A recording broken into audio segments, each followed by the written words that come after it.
Doctor Mohammad Khan मरकजी जश्न मालूद काबा शेर खुदा मौला अली अलैहिस्सलाम शानदार जश्न रैली। डॉक्टर मोहम्मद खान में मरकजी जश्न मालूद काबा शेर खुदा मुश्किल कुशा अमीर अल मोमिनीन हज़रत मौला अली अलैहिस्सलाम जे मौके ते MWM जे एतमाद हेठि अज़ीम अल शान जश्न रैली मस्जिद अली मां निकिती। रैली में अली वली अल्लाह जो इंतई वॾो ऐं शानदार बैनर तयारु कयो वियो, जंहिंजी वेकर ऐं ड्रैग हर ॾिसंदड़ जी तवजा जो मर्कज़ रही।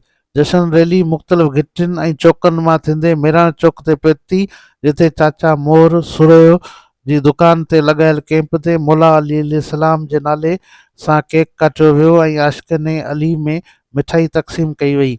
सॼे माहौल में नारा दुरूद ऐं अली अली जी सदाउनि सां रूहानी जज़्बो अरूज ते रहियो। रैली जॾहिं शहर जे पुल ते पहुती त मौलाना सैयद अली अनवर जाफ़री मौला अली अलैहिस्सलाम जे शान में फ़ज़ाइल बयान कया, जिन सां शिरकत कंदड़नि जा दिल ईमान ऐं इश्क सां भरिजी विया।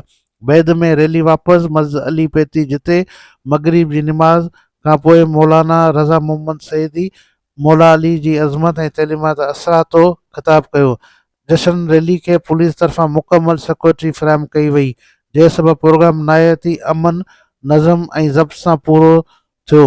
रैली जी अॻुवाणी सूबाई सदर आज़ादारी विंग मौलाना सैयद अली अनवर जाफ़री कई, जॾहिं सूबाई अॻुवान महमूद अल हसन, ज़िले सदर अमजद हुसैन, सजाद अली ड्रुमकी, मोहब अली भुट्टो, न्याज़ हुसैन, जावेद जाम, पप्पू बलोच, मौलाना अमीर हसन रहमानी, मौलाना ज़ुल्करन सिकंदर, मौलाना मंजूर अली, मौलाना सैयद वाइशा, जाहिद कोलाची ऐं आगा गुलाम रसूल सुरे समेत ॿिया मौजूद अॻुवान पूर्ण शरीक हुआ।